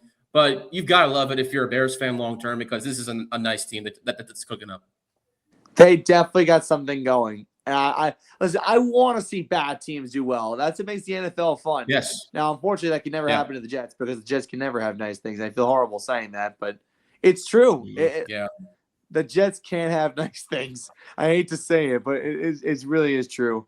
But the Bears have been a wasteland for 15 years, and they finally have some magic. Like, this was a magical year. Now, I hope they can expand upon that, because if you're just playing off of a year of magic, you're not going to expand. And one thing that Alex said was playing with fire. That's what the Bills did, playing with fire. The amount of times the Bears play with fire this regular season, crazy. And they didn't get burned up until the divisional round. But when DJ Moore quit on his route, and that allowed for Cam Curl to intercept Caleb Williams for the third time on that game. Right. That interception, in my opinion, was not on Caleb. That was Moore just quitting mid-route for whatever reason. I mean, you think the ball is out, just keep running. If you're wanting to make a play and you think like you're not going to catch the ball, at least make an effort to just tip the ball out of Carl's grasp, so as to not have him get the interception. Don't quit mid-play. Good point. This is a learning experience year for the Bears. It's the first year. You had to go up against as a Super Bowl contender in the Rams. There's no shame in that. That miraculous touchdown throw that normally would be considered an ill-advised pass. Here, Caleb had no choice. It was either throw the ball to the end zone or lose the season on a throwaway. And he did it the only option he could do. Throw a prayer to the end zone. That's some ridiculous stuff from Williams. Now, this is one of the games in which Sean McVay would want to forget about, because he had some clock management blunders in this game.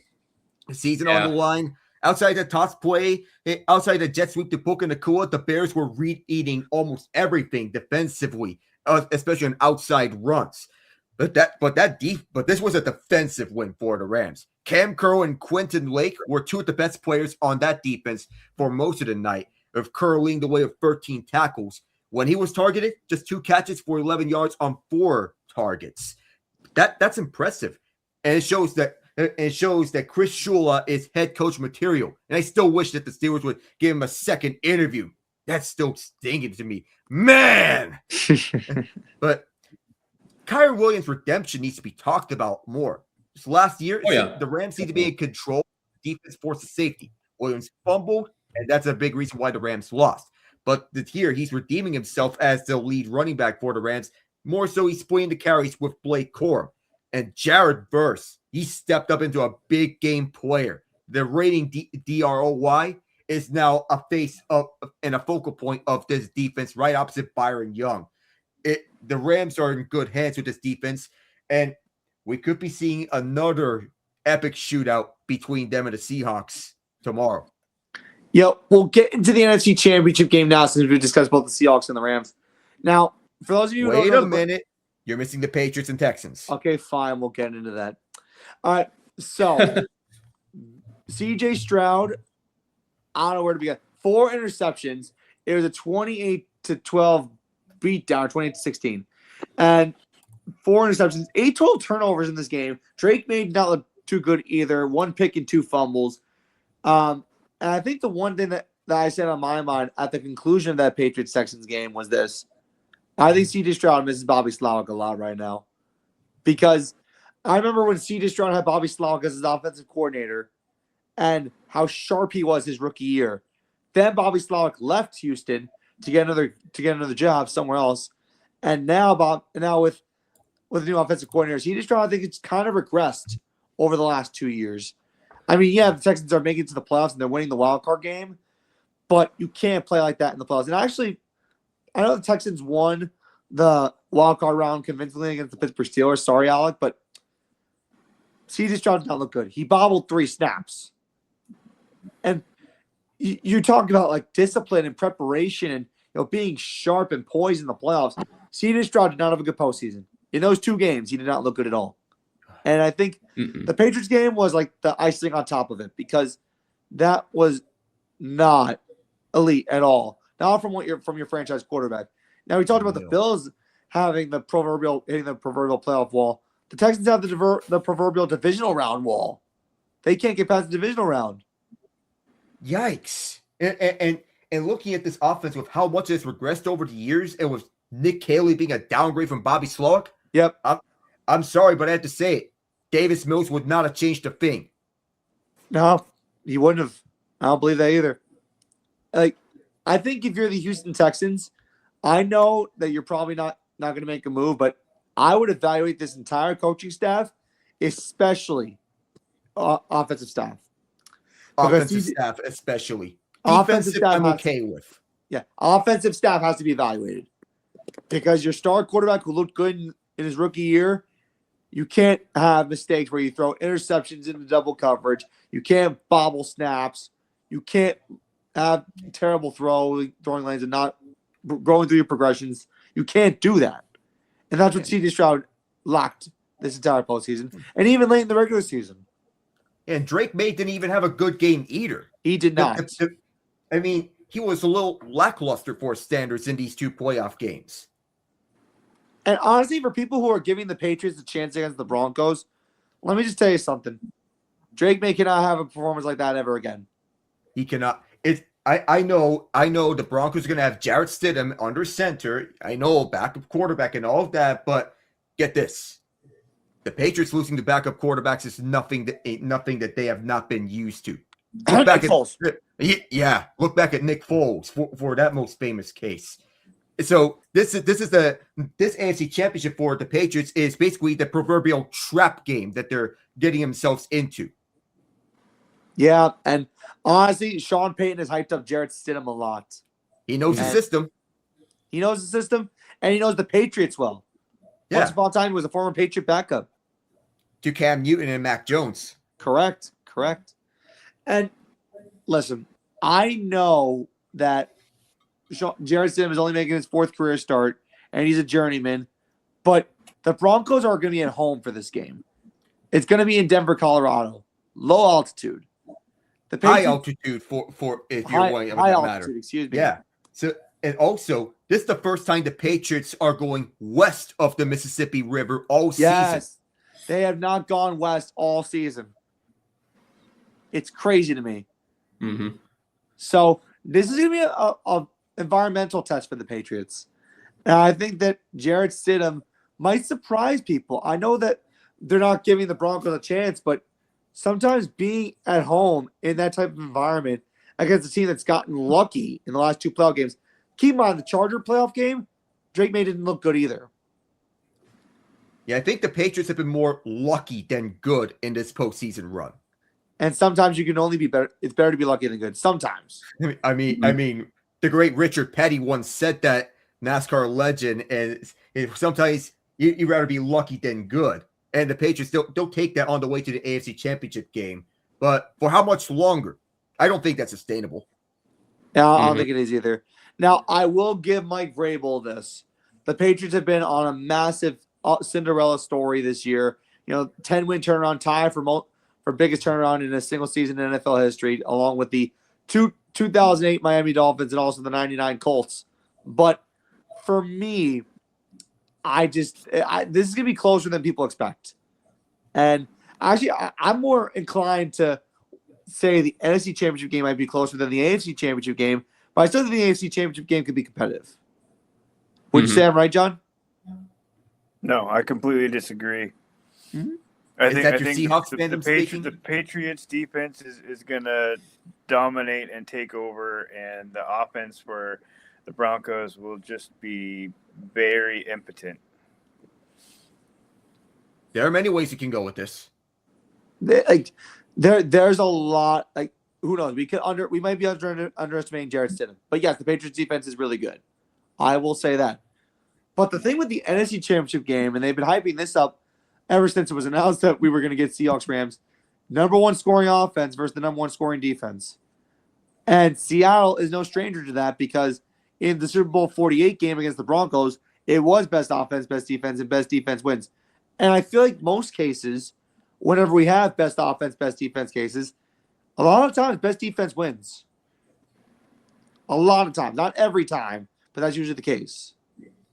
Now, for comparison, to know where the Rams rank in scoring defense, they're 10th. So they're no slouches on that department either.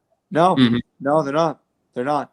Like, I think the NFC side is definitely going to be fascinating. Now, for those of you who want to know or want to remember what we picked for our NFL Bracket Challenge, John and I are going with Seattle, and Kevin and Alec both have the Rams. So we're split. Kevin and Alec also have the Rams winning the Super Bowl.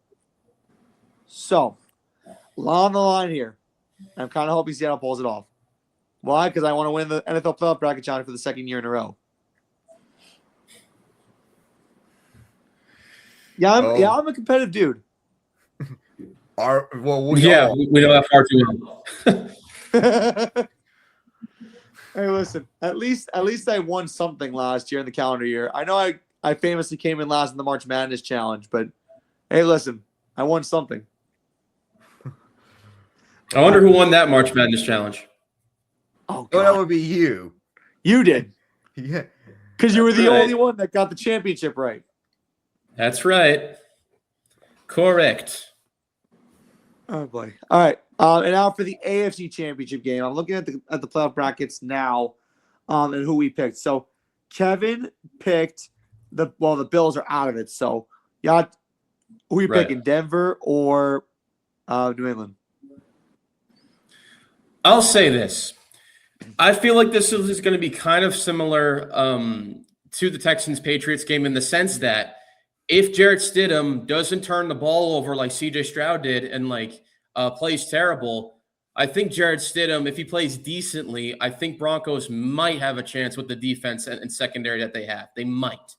But with that being said, the Patriots have a good team, maybe not as much battle-tested, but they're going to be going up against another tough defense in the Denver Broncos, and they have one of the top defenses in the league.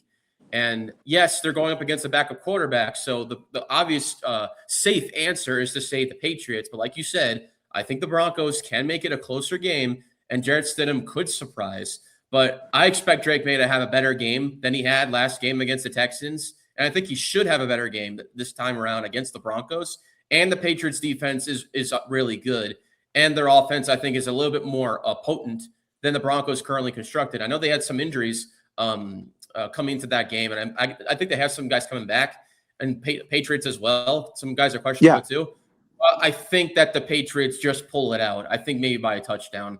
But I wouldn't behoove the Broncos to maybe do something defensively. And if Stidham, like I said, if he doesn't turn the ball over 4 times like C.J. Stroud did, maybe the Broncos can win. And we have home field advantage, and you have the crowd on your side. So you have that advantage. But I can't see Drake May having a worse performance than what he did last game. So I'll say Patriots. Okay. Now we're going to go to Alex bracket. He had the Jacksonville Jaguars make it to the Super Bowl. So again, Alex, you're going to have to rethink the AFC side. Who are you picking? All right. For this one, the Patriots right now, the spread is 3.5 points in favor of New England. I'm still going to stand by that this is a trap game for the Patriots. That with Jarrett Stidham under center, he knows Sean Payton's system, given that he's been with the team for the last 3 years now. And the defense is one of the best in the league. They're very good at getting to the quarterback. They have, when you combine regular season and postseason, they have over 70 sacks on the year. It doesn't matter how good the offensive line is. they'll get to you. They'll maul you. They can hit you. They can go high. They can go low. They're going to fight for or Denver. Whenever it's Nick Bonito, Jonathan Cooper, Zach Allen, John Franklin Myers, Malcolm Roach is coming off a big game with a fumble recovery and several quarterback hits. Hey, how about you bring up Dre Greenlaw and Alex Singleton, the two inside linebackers? The front seven is set. And even the secondary has some of the best players to offer with Pat Surtain and Talanoa Hufanga. PJ Locke is coming off a redemption arc with an interception off Josh Allen. And Riley Moss, he's a definition of hit or miss. And you wonder if it's a matter of time before Jahdae Barron gets his due for getting into the starting lineup. Because whenever you plug in either Moss or Barron, you can't go wrong with that. I mean, Moss, but the one thing that the Broncos defense does have a flaw in is generating takeaways. They're not really good at that, but they're very good at breaking up passes or that matter. The Patriots, yes, they're having a good run and going deep onto this area where they and the Broncos met 10 years ago in the final Brady versus Peyton Manning showdown. Yep. You know who won that game? Denver, off the backs of a dominant defensive performance thanks to Von Miller.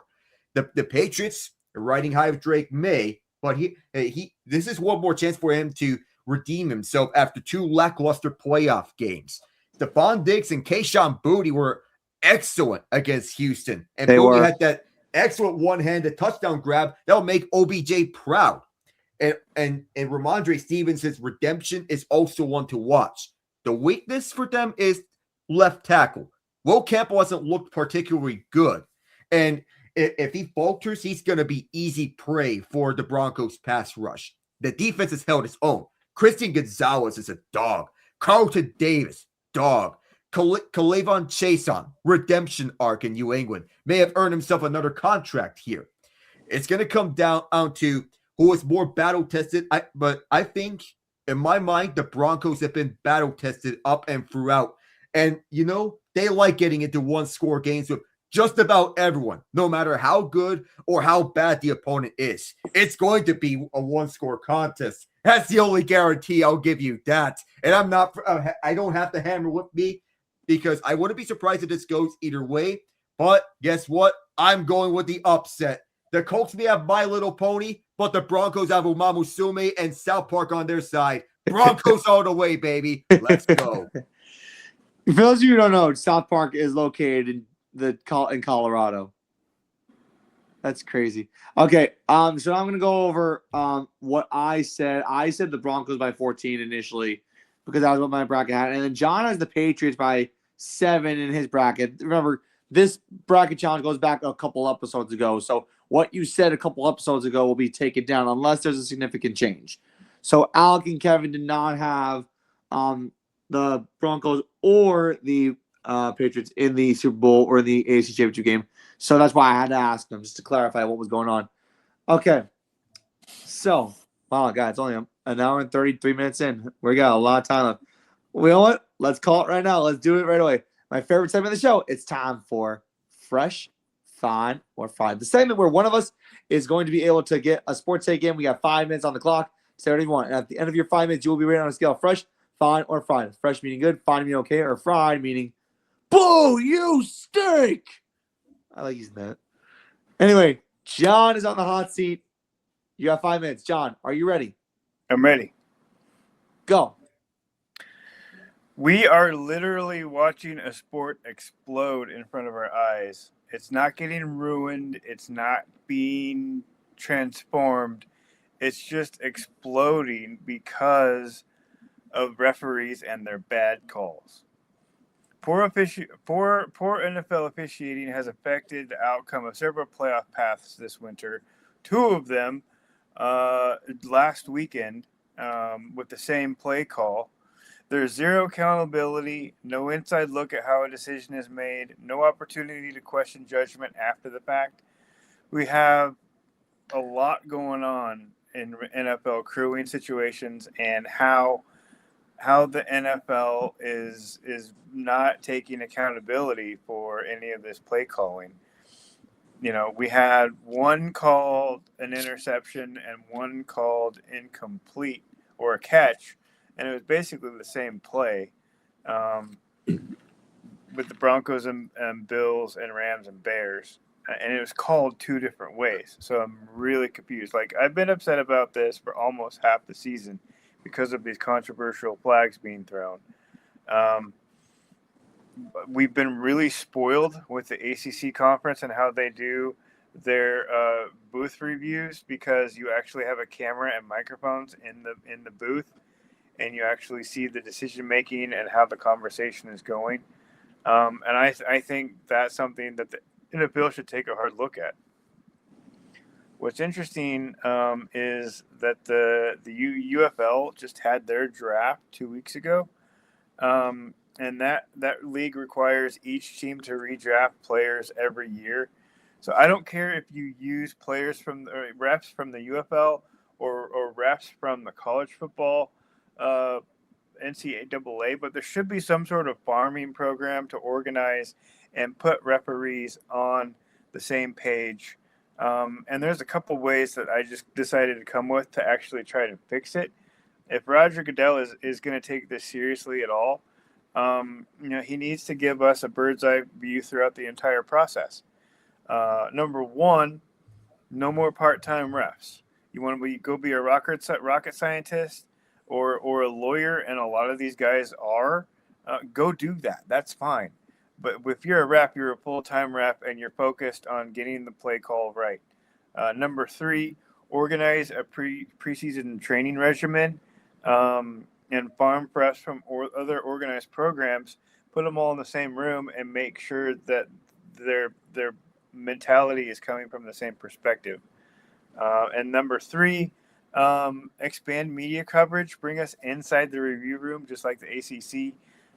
Hold a press conference for the ref crew after each game, and you can do it before the other press conferences while the players are in the shower. Talk to them, and then you'll have more questions to actually address and talk to the teams about when they come out and do their press conferences. I just think there's a lot that needs to be fixed. There's a lot of frustration. In the playoffs, they leave the flags off the field and they kind of just let players play. And I'd like to see that happen more on a day-to-day basis any given Sunday. That's it? That's it. Wow. I think you had like that. 2.5 minutes left. 1.5 minutes. Yeah, he had less than 1.5 minutes. Less than 1.5 minutes. Okay. Kevin, Fresh Final Fried. I think it's fresh. I like all the points that John made there, and I agree. I think the reffing, especially in NFL, is a huge problem and definitely needs to be addressed in some way. I think those three scenarios that John mentioned are definitely can be beneficial for the league and the officiating. I would also add in there that maybe the NFL refs should take a cognitive test or even an eye test to see if they can have the ability to look at these calls when they're right in front of it. And if they're the wrong call, you're blatantly missing it right in front of you. I'm like, what are you seeing that we're not seeing? Or I think that they do this in college or whatever, but I think they have cams on the refs to make sure that, like, okay, what are you seeing that we're not seeing? And especially, I think the big key here is the transparency with how the officiating is being ran. Because like you said, I think talking to the media, like when the players in the showers and stuff like that, I think that definitely needs to be addressed. And I think we as fans need to see what's going on and how it's being handled, because the way that the ruling on some of these calls works, obviously it's like not even like football experts can really analyze like the nature of the call, because like sometimes it's like calls are in this like gray area. We're like, oh, there wasn't have enough possession, there wasn't enough time, you need to have a certain amount of feet and bounce, stuff like that. It's just like, what's a catch, what's not a catch, what's having full control, what's not having full control. We need to see like the full layout of what's going on and how this is being laid out. It's nice that we have like rules analysts and stuff like that every game, but I agree with John with the way the UFL does it is like whenever there's a booth review, we see inside the booth and hear them, their way of thinking and why they're thinking that way. I think exactly the NFL should implement a system like that. But I think it should be far expanded, not just that, but even some of like the calls that they've added, like the pass roughing the passer call and the ability to not challenge pass interference calls, something that they tried for a year after that, infamous non-call. in that Saints-Rams 2018 NFC championship game. They tried that for a year, and then they did away with it. I don't know why. I feel like you should have the ability to challenge pass interference calls, because pass interference calls are the only calls that I think cost games more than any other call, in my personal opinion. And I do think that these controversial calls, that got to be mitigated. Because like you said, there was 2 calls during that Bills-Broncos game towards the end. One I think should not have been called. Another one I think was clear pass interference. But like, what's the difference between those 2 if those were looking like the exact same play? You know what I mean? So I feel like, yes, there definitely needs to be a change implemented to where it's full transparency with the fans, and it does better with the NFL as time goes on. And like John said, no part-time refs. It should all be full-time. If you have a ton of experience as a ref and you get the calls right, you better hire the best officiating crew for those playoff games, because these are playoff games. You got to get the calls right. If it's a regular season, that doesn't really matter. If it's like 2 rinky-dink teams playing in like the toilet bowl and doesn't really matter, fine. Right. You can let a call slip here or there. But if it's a playoff game, you got to get it right. So absolutely Fresh. All right. I like it. I like Fresh Finder Friday. Fresh. I agree with everything that Kevin has said, that the NFL needs full transparency with the referee explanations and the rulings on their calls. And we need to have calls that are clarified as well, such as with pass interference, roughing the passer, what a catch is, especially with roughing the passer. Look at the Joey Bosa hit on Bo Nix, for example. This is clear roughing the passer. There are instances in which roughing the passer should be defined, such as going low at or below the knee area. That is considered roughing the passer, no matter if the quarterback threw the ball or not, because you cannot go at or below the knee area of the quarterback. Plus, you need full-time referees. The other 3 major professional sports leagues in North America have full-time referees in the NBA, NHL, and the MLB. The NFL is the only league to not have full-time referees, or that matter. Well, if you need to have full-time referees, and what could help? Have former players become referees too. We have just a few of them. The most famous cases being Terry Killens and Mike Morton, who officiated in the Super Bowl for their respective officiating crews. Plus, we had to have the public and full transparency, the Replay Control Center in New York, where you can actively listen along with the conversations on what the ruling is. In NHL broadcasts, you can see the replay centers from Toronto that you can see from there when they are deciding on calls that should be reviewed. And to add on to this matter, reinstate the ability to challenge pass interference. As I said this in a previous episode, that the CFL allows you to challenge pass interference. Yes. So you can challenge that, and the NFL needs to bring that back. And we need to have the officials explain in broader detail some plays that seem to be confusing. Normally, there will be people that are let them play type of people. But when the penalty is too blatant, it must be called. You might have to renegotiate this on future CBA deals, because it's too complicated to go through. Or maybe even simplify the rules. But do we need the illegal man and downfield penalty? Does it make that much of a difference if the tight end is covered up on the line of scrimmage? There are formation penalties that baffle fans and slow down offenses. The game is always evolving. Maybe the rule book could be cut down. Who knows? But there's one thing that I like from the evolution of the officiating. That is the usage of the virtual replay to measure first downs. That they adopted that from soccer and tennis for when the ball crosses the goal line, or if the tennis ball is in the field of play or outside the field of play. Right. That's a smart addition to the game. So you want to. The goal of officiating is to improve on your calls and to improve the product. You have to continue building on this. And the NFL, despite the addition of the virtual replay with first down marker, it feels like it's gone at a standstill outside that virtual measurement. I like it. Okay. Fresh for John's take. You want to know why? Because I feel like the NFL officiating system has gone rogue on many occasions.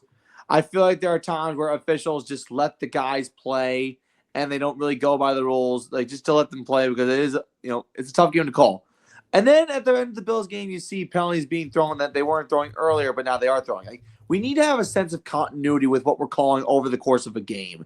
If we're not going to do that, then what's the point of having an officiating crew? If you're just going to let these guys play, then start to throw flags. And like Alex said, there should be some penalties that may need to be questioned or negated, like roughing the passer, like illegal man downfield, like stuff like that are like little petty penalties that really don't need to be there or need to slow down the pace of the game. But there needs to be training sessions. There needs to be discussions after games for referee where it's like, okay, here's where you messed up. Here's where you can improve. To clarify what we're doing, roughing the passer is this. Pass interference is this. Holding is this. Like, you need to have clarity with everything. And, we've all said it here. What the UFL does, where they go into the review booth and you see discussions inside the booth, reviewing a penalty or an incompletion or anything along that nature, a big play, that needs to happen for the NFL. And they don't do that. And I think that the NFL, if anything, you can't have controversy. As much as we love controversy, you can't have it in playoff games. I miss Ed Hockley. I do too. I really do too. Okay. So, wow, we're on an hour and 45 minutes in. So I guess we can get into our partner, which is MyCamp Solutions and Octagon Payments. MyCamp Solutions and Octagon Payments is a wholesale credit card company in Arizona. And if you want to know more, here's me boxing.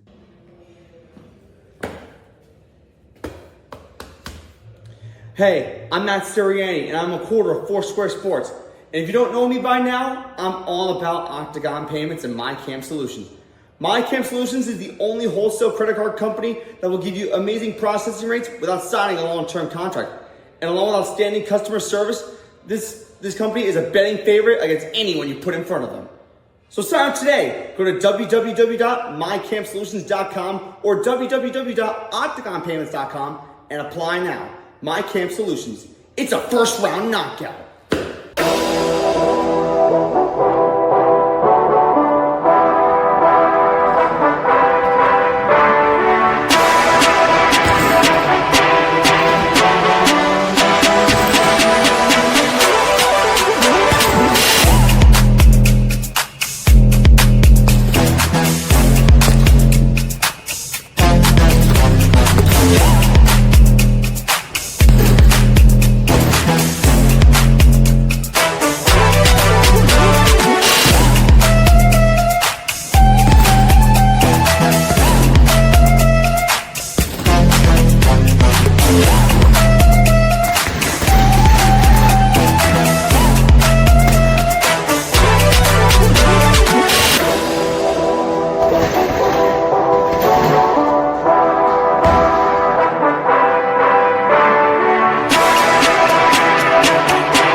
So it was over the course of this ad where Kevin just thought something about NFL officiating. Kevin? Yeah, so while we were all talking about, how controversial and, nonsense about this NFL officiating, I mean, it just dawned on me that, listen, I understand that, with officiating comes human error, and I get all that. You see all the time in other sports, like in MLB, they get calls wrong all the time with balls and strikes, the umpires, and at all the bases too. But if you're going to have human error, you need to make it to where, not just with the NFL, but across all sports, whenever there's officiating involved, you need to be penalized for the lack of wrong calls that you get. Now, I don't know if the NFL is the same way as MLB, where they're protected because of the umpires union, and they really never get reprimanded for many wrong calls that they get. But I think it should be penalized for every time you get a controversial call, you look back on it and get it wrong. And how in MLB, whenever an umpire gets a call wrong, and then only after the game they say, "Oh, I think I called this wrong. Sorry about that." That's not good enough. I'm sorry. No. If you're saying it wrong after the fact, that's not a good thing. You need to take a full accountability, and there's a reason why there's things like challenges and booth reviews and all that, all this new technology that we have in the modern era in sports that we have that can fix this problem of the human error. That's why we have all these camera angles, and that's why we have all of these reviews and stuff like that. So I think that not just the NFL, but all sports should make it to where the officiating crew or the refs should be held accountable and be penalized for every bad controversial call that they get wrong. that way it incentivizes them to get calls right on the first try and not after the fact on after the game, and it penalizes them and they have to pay a fine, just like how NFL players have to pay a fine for disciplinary conduct. Like if they throw a gun gesture now, which is now an automatic fine, which I think is ridiculous. Because you already have all these guys doing touchdown celebrations after like an interception. The whole defensive line is going to go to the end zone and then do a celebration. There's no penalty for that. So why is there a penalty if I do this after a first down, you know? I think that's ridiculous too. So I think that the referees and the officiating, not just in the NFL, but every major sport, should be held accountable for their actions, because there needs to be consequences for them too, not just the players. Because if the players aren't not at fault, then what are we doing here? Everyone should be held accountable if you are in charge of something, if you're a part of the sport in any capacity, and the referees should be no exception. You know what we're seeing more and more is a flag influencing the outcome of a game. That's my perspective. Like, exactly. You blow this up, and that interception or that no call influences the outcome of who wins or loses. And so now the refs are part of the game, whereas before they were just, making sure, hits were legal and that, call was inbounds or out of bounds. I feel like zebras in every sport, I call them zebras because that's what they are. Zebras are put on a pedestal across all these sports. You don't want them to be wrong, but then they are wrong on a lot of things. I'll never forget the 2012 NFL referee lockout. You had line cooks officiating games. And John knows one of the instances, that Green Bay-Seattle game, the Hail Mary game, where a line cook called a touchdown and one who was like, I think a garbage man would call a touchdown. It was like one of those things where like we need a constant pedigree and we need like verified, trained referees to make sure that, like, who cares if they have a zebra suit on? They need to be held accountable and they need to be trained and they need to know what they're doing. And I think there also should be a grading system for how well each referee performs. You know how in baseball they have umpire scorecards? The same should happen for the NFL, which we have scorecards for each NFL official. See which one is the best one. And at the end of the day, when you have the best referee figured out, or referees for a group of positions, then that referee should get the automatic selection for the Super Bowl. Yes. I like that. I like that because I want referees like that's like I thought about the MLB umpire grading system. This one calls more inside strikes and more low balls. But like, well, first off, with ABS, that's not really going to matter. But still. But that's what I'm saying. That's just one of the things that can hold umpires accountable. That's why the ABS system, I think, is going to be a great implementation for baseball. And then, there's a reason why we call like certain plays, or we remember certain plays from years ago, like that Saints-Rams non-pass interference call. It's the reason why those plays are remembered, because they're infamous, not famous because of the officiating. And then you look at the umpires, and like Alex said, the best umpire or officiating crew member should be automatically going to the highest championship game. Remember Pat Hoberg in the World Series? He called a perfect game, and then he got busted for apparently gambling or whatever, which is a shame. But yet you keep guys in the MLB like CB Buckner still around, or Mike Wendelstadt, who are both garbage. Laz Diaz, garbage. Thank goodness Angel Hernandez is not in the league anymore, because all you heard about him was how bad of an umpire he is, and then he never got reprimanded for it. So this goes hand in hand. And I think that what the MLB is doing this coming year with the ABS system, something like that should be implemented for the NFL, where it holds the referees accountable in certain actions. This is going to mitigate the wrong calls, or maybe even assure the umpires that they got it right, how smart they are, right? If they did get it right and the player challenges it and they ended up being right by maybe a little bit, and then there needs to be something in the NFL like that. So, yeah. Honestly, that was a good thing, a little bit that you added on there that I feel like it was a really good thing to say. All right, so we have a little bit of time. I might as well just announce a couple of things. So let's get the breaking news tab up here, because this is actually really important. So I put this on our Instagram. I'm going to say it here live on the show. We will be in Pittsburgh, Pennsylvania for the NFL draft. We're not going to reveal where we are staying because that's confidential. We're not going to give you our address. But we are staying in Pittsburgh for the NFL draft. We will be covering the NFL draft. For people who are wondering how can I cover the NFL draft, well, you got to go to media.nfl.com, request your press pass. It's apparently very easy, and they take like maybe a couple weeks to get back to you. But there's that. Then we're also bringing back the March Madness Bracket Challenge. Last year when we did the March Madness Bracket Challenge, we had a $600 pot. It was our first year doing it. I never thought we'd get that kind of money. That's crazy. So we're bringing that back. And then also, Patrick Rush, I got to give him a shout out.